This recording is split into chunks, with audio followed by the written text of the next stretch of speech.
আপনারা দেখছেন গোপাল ভাঁড়। ৭৭ আর এই গিয়ে ৭৮। মোটে ৭৮। এর চেয়ে বেশি তো নবাবের দেহরক্ষীর কাছে থাকে। অনেকদিন মহারাজকে হাত করে মোহর নেওয়া হয়নি, কিছু একটা করতেই হবে।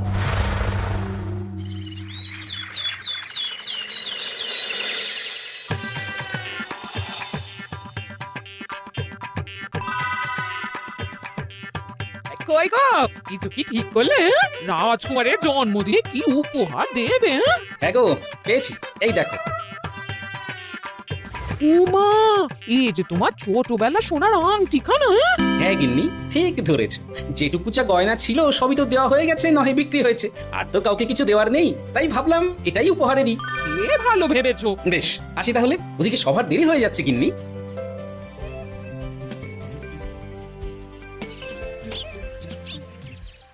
আচ্ছা শোনো, একটা কথা বলতে ভুলে গেছিলাম। আজ একটু তাড়াতাড়ি বাড়ি এসো, শাড়িওয়ালাকে আসতে বলেছি দুপুরে। আবার শাড়িওয়ালা কেন? আরে তুমি ভুলে গেলে, সামনে আমার বোনদির বিয়ে, তার জন্য নতুন শাড়ি লাগবে না গো। একমাত্র বড় মাসির মেয়ে বলে কথা। বুঝলাম। তো ওই একটা শাড়ির জন্য আবার আমাকে থাকতে হবে? 3টে শাড়ি উপহারের পাশাপাশি আমারও একটা শাড়ি চাই। হ্যাঁ আচ্ছা, তুমি নতুন শাড়ি নিয়ে কি করবে বলো তো? বিয়েটা তো তোমার বংশীর। বলি, সারাটা জীবন তো এই এক কাপড়ই কাটিয়ে দিলাম, কি দিয়েছ তুমি আমায়? কেন, এই নিজেকে? আমার মতো স্বামী আর কোথাও পাবে? ও সব মন ভুলানো কথায় আর চিড়ে ভিড়বে না, তাড়াতাড়ি আসবে বলে দিলাম। হ্যাঁ অগত্যা।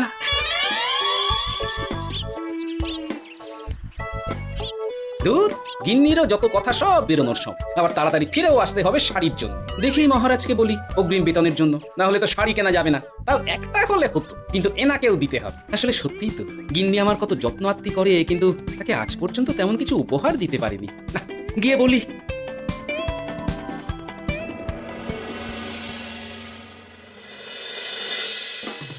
রাজকুমারের জন্মদিন উপলক্ষে যে আপনারা এত উপহার এনেছেন তার জন্য অনেক ধন্যবাদ।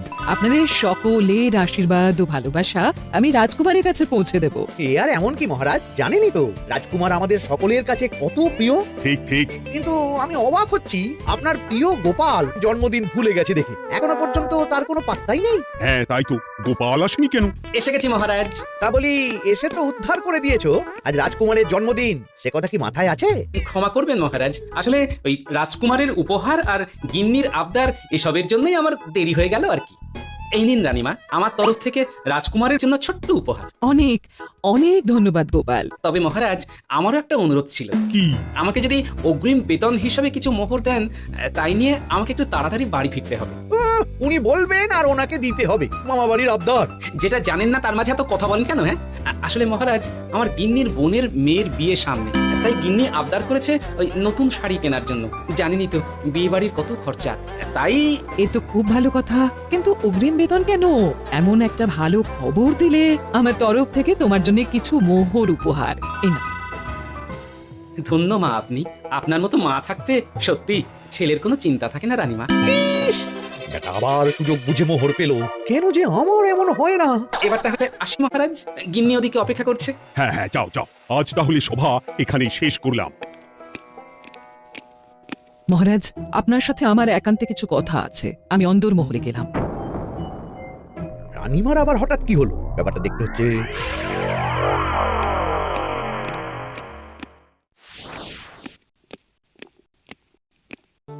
আজ আমি বুঝতে পারছি আপনি আমাকে একদম ভালোবাসেন না মহারাজ। ও কি কথা বলছো রানী? একদম ঠিক বলছি। নিজের গিন্নির আবদার মেটানোর জন্য গোপাল কত ভাবে, নতুন শাড়ি কিনে দেওয়ার জন্য অগ্রিম বেতন অব্দি চাইলো, আর আপনি? আমি তো রাজা, আমি কেন বেতন চাইবো? সেটাই তো, রাজা হয়েও আপনি কখনো এমন কিচ্ছু করেননি, কিচ্ছু না। আহা, রাগ করে না, আমি তোমাকে সব থেকে সুন্দর শাড়ি উপহার দেব। একেবারে সোনার সুতোর কাজ করা মুক্ত বসানো শাড়ি। এমন শাড়ি কেউ কখনো দেখেনি। ও মা, সত্যি? আচ্ছা, এই ব্যাপার। গোপালের কথা শুনে এবার মহারাজ ও রানীমাকে উপহার দেবে? ধুর, আমারই ভাগ্যটা খারাপ।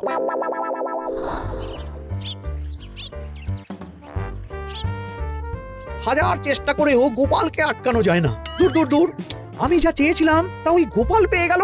ও কি গো, তুমি কার সাথে কথা বলছো? দুর্ভাগ্যর সাথে।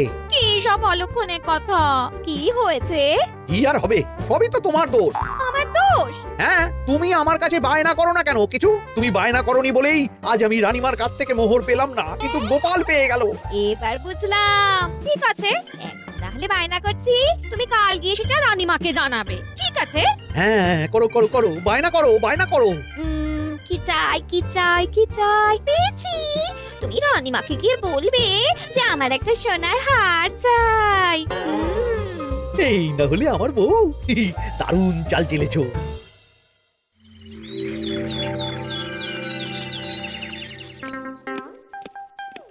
কি গো মন্ত্রী, আজ যে তুমি দেরি করলে বড়। আগে মহারাজ, আমাকে সময় নিয়ে শোনাতে শোনাতে মন্ত্রীমশাইয়ের মনে হয় নিজেরই সময় জ্ঞান খারাপ হয়ে গেছে। তুমি থামো তো মহারাজ, আমারও খুব বড় একটা বিপদ হয়ে গেছে। একমাত্র রানীমাই আমাকে বাঁচাতে পারবেন। আমাকে একটু ওনার সাথে দেখা করার অনুমতি দিন মহারাজ। কিন্তু তোমাদের রানীমা তো এখানে নেই। আসলে জানোই তো যে কুমার অনেক দূরে থাকে, তাই গতকাল রাতেই রওনা দিয়েছে। কি রানীমা নেই? এবার কি হবে আমার? কেন কেন কেন, কি হয়েছে? আসলে মহারাজ, আমার বউ আমার কাছে সোনার হার গড়িয়ে দেওয়ার বায়না করেছে, তাই আমার। বুঝেছি বুঝেছি, চুপ করো তুমি। এখন তোমাকে মোহর দিতে পারবো না। কেন মহারাজ? পরের মাসে দিতে পারবো। আসলে তোমাদের রানীমাকে সোনার সুতো দিয়ে কাজ করা এক শাড়ি উপহার করেছি সদ্য, যার জন্য অনেক খরচ হয়ে গেছে। তাহলে আমার সোনার হার পরের মাসে গড়িয়ে দিও। এটা তো ঠিক না। গোপাল আপনার প্রিয় বলে যখন যা চায় তখনই সাথে সাথেই পেয়ে যায়, আর আমার বেলায় এমন। এমন কোনো ব্যাপার নয় মন্ত্রী। মহারাজ, আপনি বরং আমাকে দেওয়া মোহরগুলো আমার অগ্রিম বেতন হিসেবে ধরুন, না হলে মন্ত্রীমশাই এমন অভিযোগ বারবার করবেন। আহা গোপাল, তোমাকে তো স্বয়ং রানীমা উপহার দিয়েছেন, এসব কিছু করতে হবে না। যেমন আছে তেমনই থাক। ঠিক আছে, আমিও দেখে নেব পরে। কি দেখে নেবে মন্ত্রী? না না, ও কিছু না মহারাজ, পরেই দেখে হার গড়ানোর কথা বলছি। না, মন্ত্রীর হাব ভাব মোটেই ঠিক ভালো লাগছে না। বেটা মনে মনে নিশ্চয়ই কোনো ফন্দি আটছে আমার বিরুদ্ধে। কিছু একটা করতেই হবে। গোপালের ওই মোহর উপহার পাওয়াটা আমি কিছুতেই মেনে নিতে পারছি না। একটু মাথা খাটাই, একটু মাথা খাটাই। উপায় পেয়েছি। আমাকে এখনই নবাবের কাছে গিয়ে মহারাজের নামে বলতে হবে।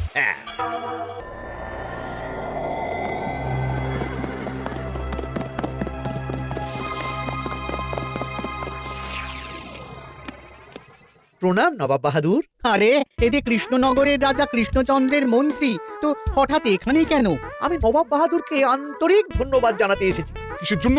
এই যে আমরা খুব খুশি রাজা কৃষ্ণচন্দ্রের মতো একজন শক্তিশালী রাজা পেয়ে। শুধু সামরিক বলেই নয়, আর্থিক, সামাজিক, রাজনৈতিক সব দিক থেকে। আর এটা সম্ভব হয়েছে আপনার মতো একজন নবাবের মহারাজের ওপর কৃপা দৃষ্টির জন্য। বলতেটা কি চাইছো তুমি? তেমন কিছুই না, আপনার গুণগান করছি। তাহলে আপনিই বলুন না, আমাদের মহারাজ কখনো সোনার সুতোয় বোনা মুক্তোর কাজ করা শাড়ি কিনে রানীমাকে উপহার দিতে পারে? কি সোনার শাড়ি? হ্যাঁ, এমন দামি শাড়ি যা হয়তো নবাবের কাছেও নেই। ঠিক আছে ঠিক আছে, তুমি এখন আসতে পারো। আর শোনো, আমি তোমাদের রাজ্য পরিদর্শনের জন্য লোক পাঠাবো। কবে কখন সেটা কাল তোমাদের সূচনা পাঠিয়ে দেবো, কেমন? ঠিক জায়গাতেই আগুনটা ধরিয়েছি মনে হচ্ছে। বেশ। ব্যাপারটা আমার মোটেই ঠিক লাগছে না উজির। কৃষ্ণচন্দ্রের মতো এক সামান্য রাজা এত দামি শাড়ি কিনলো কি করে? কালো বাজারি করছে না তো? আমিও একই কথা ভাবছিলাম হুজুর।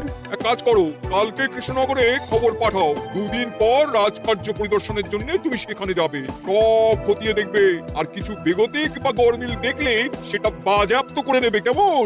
আর কে হুজুর?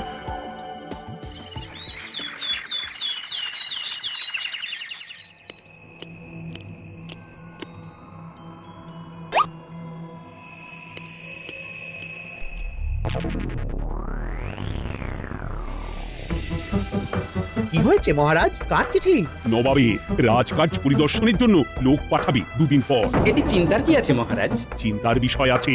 নবাব আমার রাজকোষের হিসাবও মিলিয়ে দেখতে চায়। কোনো একটা ভাবে নবাবের কানে আমার সোনার শাড়ি কেনার কথাটা চলে গেছে, তাই সন্দেহ করছে। সে কি কাণ্ড! নবাবকে তো চিনি, ভুল ধরার কোনো সুযোগ ছাড়বে না। আর চিঠিতে পরিষ্কার লিখে দিয়েছে, হিসেবের একটু এদিক ওদিক হলে সে সব বাজেয়াপ্ত করে নেবে। হায় কপাল, এ সব হয়েছে গোপালের জন্য। অমনি শুরু করে দিলেন। আচ্ছা, আমি আবার কি করেছি বলুন তো? তুমিই তো করেছো। সেদিন যদি তুমি তোমার গিন্নির শাড়ি কেনার কথাটা রানীমার কানে না তুলতে, তাহলে রানীমাও মহারাজের কাছে শাড়ির জন্য বায়না করতেন না, মহারাজও সোনার শাড়ি কিনতেন না, আর নবাবও জানতে পারতেন না। একদম ঠিক কথা বলেছো মন্ত্রী। সব দোষ তোমার গোপাল। মহারাজ আপনি এমন বলছেন? হ্যাঁ বলছি, কারণ এটাই হয়েছে। দুশ্চিন্তায় এখন মাথা খারাপ হয়ে যাচ্ছে আমার। আমি জানি না তোমার জন্য আজ অব্দি এমন বিপদে কবে পড়েছি। এবার তোমাকেই এখান থেকে বেরোনোর উপায় বের করতে হবে। আর যদি তা না করতে পারো তাহলে আজ পর্যন্ত তোমাকে যত মোহর উপহার দেওয়া হয়েছে সেই সব উপহারের মোহর ফেরত দিতে হবে। সব মোহর যে প্রায় খরচ হয়ে গেছে মহারাজ, আবার আমি কোথা থেকে পাবো? সেটা তুমি জানো। এইবার গোপাল ভালো মতো জব্দ হয়েছে। এই যে লঘু পাপে গুরুদণ্ড। গোপাল পড়ল কাঁদে, এমন দেখে মন্ত্রী হাসে আর আমার মনটা কাঁদে। এখানে বসে কি করছো গো গিন্নি? এসে পড়েছো? ও মা, তোমার মুখটা এমন শুকনো দেখাচ্ছে কেন? আর বলো না, এই হিসেবের ঠেলায় সবকিছু বেহিসাবি হয়ে যাচ্ছে একেবারে। আচ্ছা তুমি কি করছিলে ওই রসিদগুলো নিয়ে? দেখে হিসেব করছিলাম এই মাসে অনেক খরচ হয়েছে কিনা, সেই বুঝে পরের দিনগুলো চালাতে হবে গো। কি হলে? রসিদ দেখে হিসেব কষা? আরে এটা তোমার মাথাতেই আসেনি। ধন্যবাদ গিন্নি, আরো একবার তোমার জন্য এই যাত্রায় আমি বেঁচে যাব মনে হচ্ছে। বেঁচে যাবে কেন? কি হয়েছে? আচ্ছা আমাকে আবার একটু রাজপ্রাসাদে যেতে হবে। আমি এলাম গিন্নি। কি যে বলে লোকটা, কিছুই বুঝতে পারি না।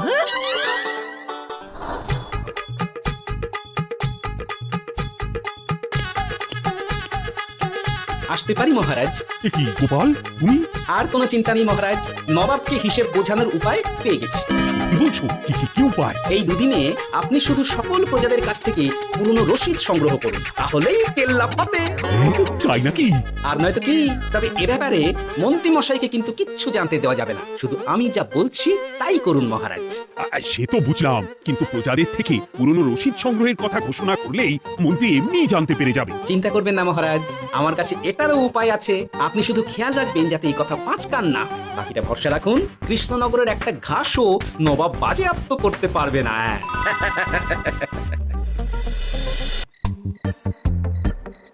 গোপাল দাদু, আমরা সব চলে এসেছি। ভালো সময় এসেছিস, তোদের দাদুর ভবিষ্যৎ এখন তোদেরই হাতে। আবার করে বলছো কেন দাদু?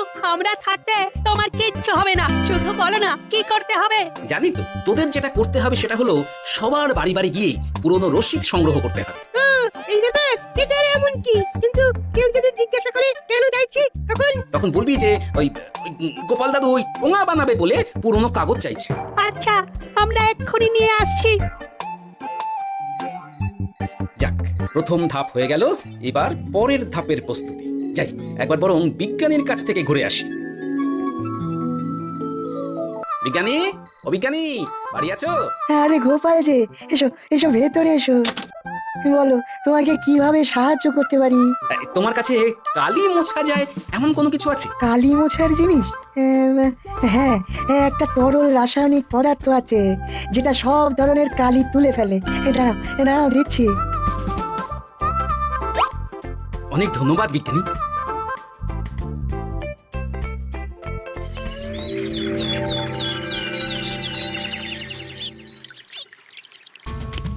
আসুন আসুন, আপনার জন্যই তো অপেক্ষা করছিলাম। তাই নাকি? এতটা পথ উনি এসেছেন, আগে ওনার জন্য শরবত ও মিষ্টির ব্যবস্থা করি। এই যে মহারাজ, আমি জল মিষ্টির ব্যবস্থা করে এনেছি, এটাও সাথে নিন। এটা কি? কেন হিসেব? ভোলা ময়রা পাঠিয়েছে এই মিষ্টি ও শরবতের দাম। এর মধ্যে এই কাজের সাথে যুক্ত ভোলা ময়রা আর তার পরিচারকের পারিশ্রমিকও যুক্ত আছে। হ্যাঁ, আসলে আমাদের মহারাজ তো প্রতিদিনের খরচ খুব হিসেব করে চলেন, তাই। ও আমি একটু বসবো? নিশ্চয়ই, ওই তো ওদিকে বসার জায়গা। আপনি কি হাওয়া খাবেন উজির সাহেব? তাহলে রশিদে ওটাও যুক্ত করব। মশকরা হচ্ছে? আহা, রেগে যাচ্ছেন কেন? আপনার সাথে মশকরা করার মতো স্পর্ধা আমার নেই উজির সাহেব। আসলে মাসের শেষ তো, তাই একটু বেশি হিসেবে চলতে হচ্ছে আর। আমাকে হিসেব দেখাচ্ছ? আর রাজা কৃষ্ণচন্দ্র যে সোনার সুতোয় বোনা শাড়ি কিনতে পারলো, সেটার হিসেব কোথায়? একটা সামান্য রাজা এত অর্থ পায় কোথা থেকে? এ আবার কেমন কথা? মহারাজ যা কিনেছেন সেটা তো তার জমানো অর্থ দিয়েই কেনা। আমি বিপথে কোনো কাজ করি না। সেটা তো রাজকোষের হিসেব দেখলেই বোঝা যাবে। শুনে রাখো গোপাল, একটু যদি হিসেব এদিক ওদিক দেখি না, তাহলে সব বাজেয়াপ্ত করে দেব। কোনো চালাকি নয়, কোনো চালাকি নয়। বেশ, তবে করুন হিসেব। আমাদের কাছে কিন্তু সব কিছু রসিদ আছে। কই গো, আনো সব, আনো আনো।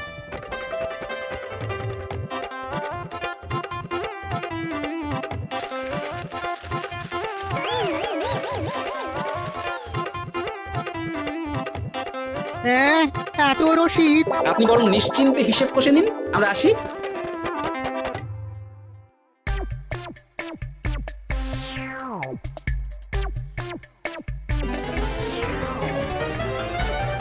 ওই বাবারে, এত হিসেব কষে কষে তো মাথা ঝিমঝিম করছে, খিদেতেও পেট টুই করছে। আপনার হিসেব কত দূর উজির সাহেব? আমাকে এখান থেকে নিয়ে চলো গোপাল, আমি আর পারছি না। ও কি, অঙ্ক কষে কষে তো আপনার সব শক্তি শেষ হয়ে গেছে দেখছি। আচ্ছা চলুন চলুন চলুন, কিছু মুখে দিয়ে দিন, তাহলেই শক্তি আসবে। তাই চলো।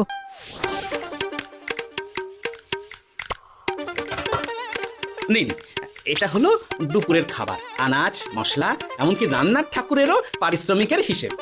এবার আমি পাগল হয়ে যাব, আমি আর কোনো হিসেব দেখতে চাই না। সব সময় কি আর হিসেব নিয়ে চলা যায় নাকি? কি আর করা যাবে বলুন?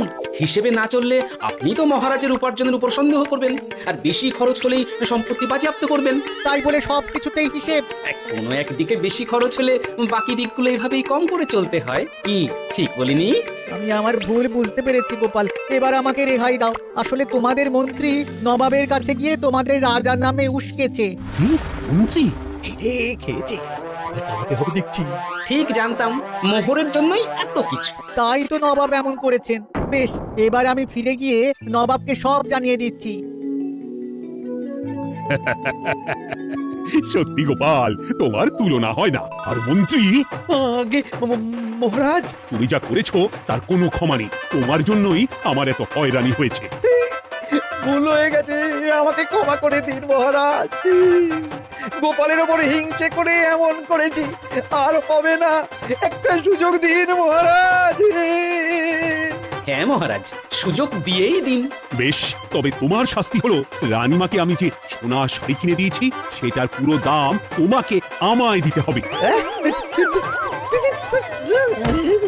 Subscribe to our channel and stay with us to enjoy many more fun videos